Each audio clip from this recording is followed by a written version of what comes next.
What's up, guys? Mason the Brock Henderson here, and now I'm back to talk about Chelsea. Of course, on the weekend, whenever we have the international break and there are no games going on, but that does give me a chance to look back at the past 3 games that I did not get a chance to review and give some thoughts. And honestly, this is probably the perfect 3 games for me to not talk about, not review, and then come back and talk about them in hindsight.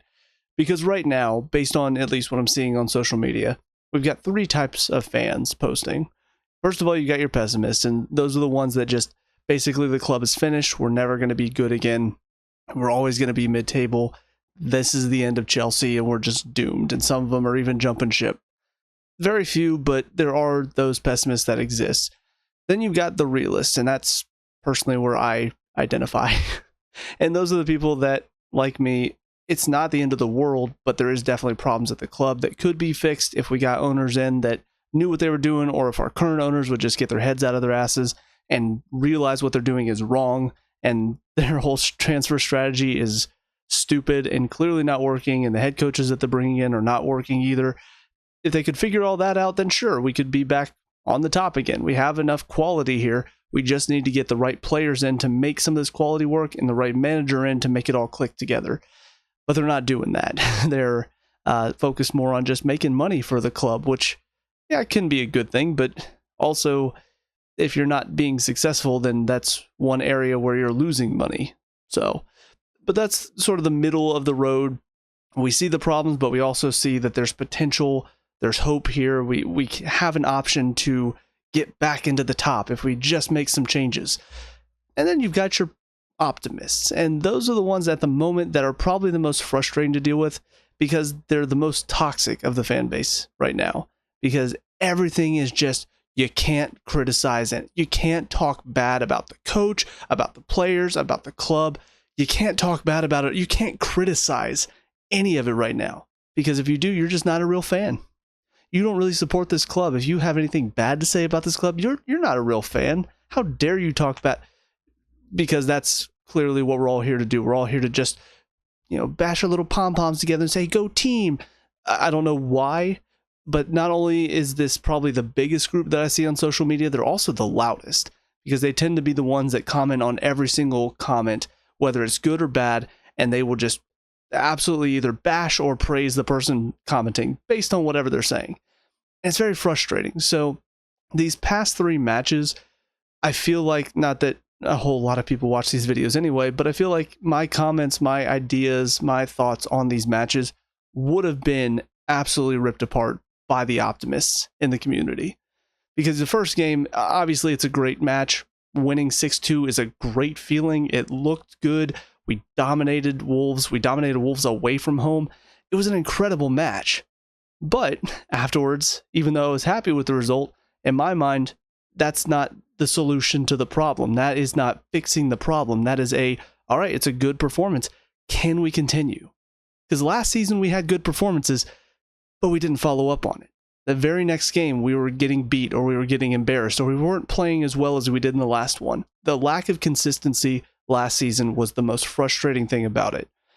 So after that first game, probably would have been happy, but would have said, let's just see what happens next. Let's just see if we can carry on from here. And then we go and lose the next match to Servette, some random team from Switzerland. We lose the match. It's embarrassing. It's a poor result. I didn't actually watch it, but from what I could tell, it seemed like our performance wasn't great. But I'm sure the optimists would say, well, we still went through on the aggregate score. We still made it into the Conference League from that game. We were playing a lot of our second string teams, so it's fine. It's not the end of the world or anything. So it probably would have gone something like, I would have said, yeah, here we go. This proves that last match was not anything to get excited for. We're still inconsistent. We're still not where we need to be this season. And it probably would have gotten bashed and said, no, you're just being a pessimist. You don't know what you're talking about. And then we get to the Crystal Palace result. And this is the one where I do think, yeah, this is a sign. We haven't changed. This is exactly what I expect from this team. We're at home. We're against Crystal Palace. We should be easily winning this game. I know Palace have had a little bit of a revolution under Glasner, I think is the manager's name. They've done well. They've played pretty well. But they're not a team that we shouldn't be beating at home. And we didn't. Some of those players that were playing really well against Wolves, some of those players that showed out, Matty Awake, Jackson, Some of those guys, they were playing phenomenally at Wolves. And then we get to Palace, and all of a sudden it's just business as usual. Madueke's being super selfish and costing the team all these chances because he'd rather dribble and take on players or shoot from terrible angles instead of looking for a pass. Jackson, he scored 1 goal, then did nothing for the rest of the match. Missed several one-on-one chances they should have easily put away. It's the same. It's the same stuff that we've seen time and time and time again. So, yeah, these 3 matches, good game, terrible game, game. That's kind of what we saw last season. I saw several of those where we'd play really well, next game go out and get beat by somebody we should be beating, and then the next game would be just kind of somewhere in the middle. So we're still inconsistent, which on the one hand is a little bit better than I was expecting, because I was expecting a return to Potter era where it was just all bad. It feels like we're sort of picking up where we left off last year with Pochettino. Actually, I can't even say that, because at least he ended the season well. We're kind of starting over from where it was at the beginning of Pochettino's time in charge, where we have some good performances, we have some good games, but it's not going to carry into the next week. It's not going to carry on to the next match because there's too much inconsistency. There's too much inexperience at the club right now with the players, with the manager. You're not going to get a good run of games because there's too much change. There's too much youth here. The experienced players would take a winning performance like we saw against Wolves, and they would carry that into the next match. They would carry the feeling, carry the momentum, and we would go on. We would beat Servette there. We'd go back home to Palace, and we'd easily handle them. But we're not doing that. We'd lose to Servette, draw against Palace, business as usual. Let the standard service proceed, because this is exactly what I expect to see. It's one of those dual-edged swords where, yes, it's slightly better than I was expecting, but I'm still not looking forward to this season as a whole based on these 3 matches, because it still feels like it's going to be very similar to last season, although I can't even say it's going to end as well as it did under Pochettino, because I've not seen enough from Maresca to really suggest that he's as good a coach as Pochettino was. Nothing that I've seen from him as far as his tactics, as far as the subs he's bringing off the bench, nothing is showing me that he's got a good sense of what he's doing. I can't really explain what he's trying to do. Like he's switched up his formation a little bit. It does feel like we are trying to keep a lot of possession with no real intent to get forward. But even then, sometimes that's not the best form of play that we see. Sometimes it'll turn into a counterattack, and all of a sudden we're looking great on the counter. So I don't really know. I don't know what he's trying to do here. I don't know what his style is, because it feels like it's changed even from preseason. I don't know what to expect from him, honestly. Maybe it'll get a little bit better, but at the moment I can't really see where that's going to come from. The players that he's bringing off the bench are not helping us. When you've got Mudryk coming off the bench, he's not going to help you. I'm glad he's not starting anymore, because frankly, I don't know why we've kept him and sold some of the wingers that we had. But if he's one of your options coming off the bench, that's not helping. He's not going to score you a goal if you need it. Yeah, you've got some talent like Felix, like Nkuku. Some of these guys, they can come off the bench. They can make a change. In the midfield, we've got nothing, though. Lavia's hurt again, so we don't know how long he's going to be out.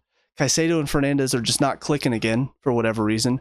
And then past them, what have you got? Cassidy? He's not doing anything. I don't even know why he's still here, to be honest. Why did we get rid of Ukachukwu after he had a pretty solid preseason and we kept Cassidy? Clearly, Ugochukwu's had better performances for us than Cassidy did, and yet we've kept the one that has. I don't get it. I really don't understand the transfers and stuff that we've seen throughout the transfer window. I don't understand this. You sold Sterling, who is a proven winger in the Premier League, who has done. I mean, you didn't sell him, you loaned him, whatever. But he's done it in the Premier League. He played so well for Man City. He's had some great games for us, and you loan him to one of your rivals in Arsenal. And then not only that, you go and replace him by loaning in Sancho, a guy who has proven he can't handle the Premier League. He's much more suited to go play over in Germany. He does not need to be playing in England because he's not suited to play in England. And yet we've made that swap for I don't get that. And maybe it was because of wages. Maybe it was because Sterling wanted more. I don't know. Again, a lot of these decisions, all I can think is, well, it's probably financially based. And to me, that is the dumbest thing, because this is not a financial business. Playing football, these clubs, all of this is not purely financial. This is not about who can make the most money. It's about who can win. It's a competition.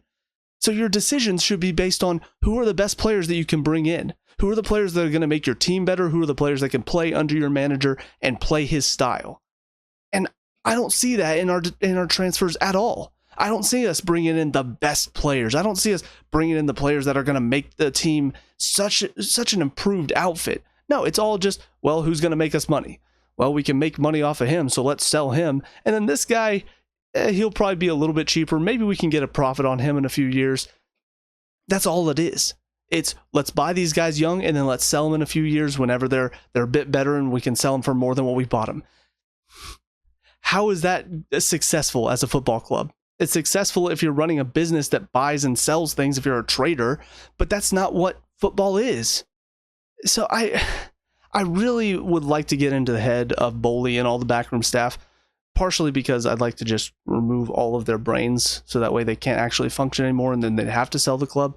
But no, I'd like to get in there and find out what they're thinking, figure out where their mindset is, how do they see all of these decisions as good decisions? Because from the outside, I can sit here and confidently say a lot of these decisions don't make sense. A lot of the transfers that they made this summer don't make sense. Some of them I think will be fine. I think Felix is a good addition to the team. I liked him before. I don't know why we didn't bring him in full-time before. But I think bringing him in now, he'll be solid. He'll do fine. Neto, I don't really see that being a good decision because, I mean, he is very injury-prone, and we already have a lot of injury-prone players. So bringing him in, you'll probably get like maybe 10 good games out of him. Hopefully more. I hope he proves me wrong. But based on his history, I'm not confident. Dewsbury-Hall, complete downgrade on Gallagher. Tosin in the back line, I haven't seen much from him, but it doesn't seem like he's better than Chalaba, so don't understand that. Guiu is a decent young striker, but he's definitely not backup potential in the Premier League, so I don't know why we went and got him. Again, Sancho feels like he's a downgrade on Sterling. There's so many players that we brought in.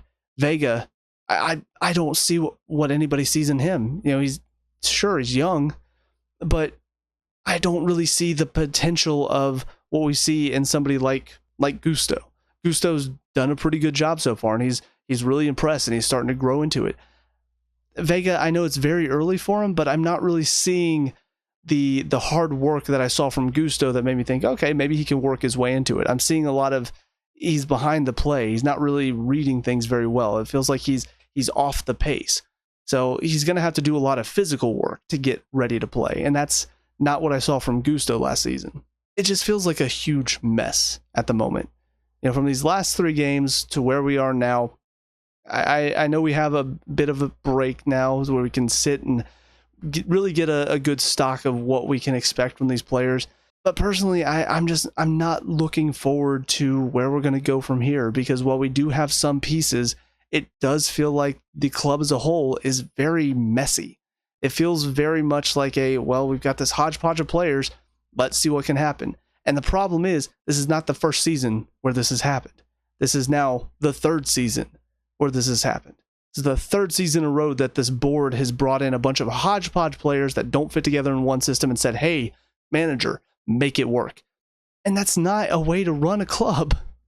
They continue to do it though. So until they change their minds or until they change ownership, it's just going to be this way. One final thing is the Conference League. We have announced the players that are going to be participating in it. And I will say, because I've seen some people reacting to the news, that Palmer is not in that list. And I don't know if he's technically in the list B that he can be included. I don't remember what all the rules are for that. So maybe he can still be included even though he's not in either of the lists. But here's my thing. Everybody is claiming that this is a genius move because who cares about the Conference League when we need him for the Premier League? Here's why that's a problem. We have no chance of finishing top 4 this season. I'm sorry if you think that we do. If you do, you're probably, again, an optimist who is way, way, way overconfident in how our transfer team is running things. Like, you probably think that they're all geniuses, and if so, seek help because you really need it. But no, we're not in the top 4 this season. We're going to be lucky to make top 7. It'll really depend on how the players perform week in, week out, because we have, again, a lot of inconsistency here. So the Premier League is off the table. There's no question we are not going to be top 4. Our only chance of staying in Europe is if we win the Conference League, which is probably going to be the easiest trophy that we have available to us for this season. So why wouldn't you put your best player on that list?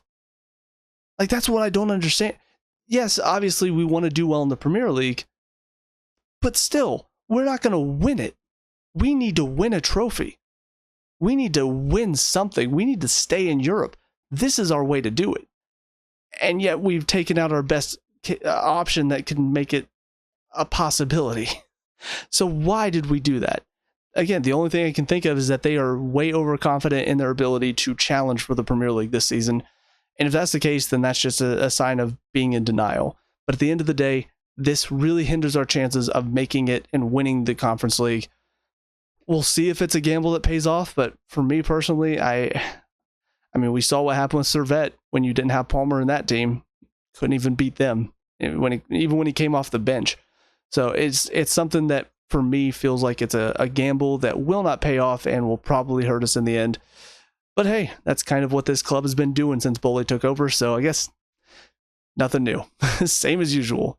So anyways, with all that being said though, those are all my thoughts on the past 3 games, transfers, and the Conference League looking forward. So let me know what you guys think down in the comment section below. What are your thoughts on things? What do you think is going to happen for this season? Let me know. We can talk about and discuss all that good stuff. Leave a like and subscribe for future Chelsea reviews. And until next time, I hope you guys have a great day. I'll talk to y'all later. Peace out.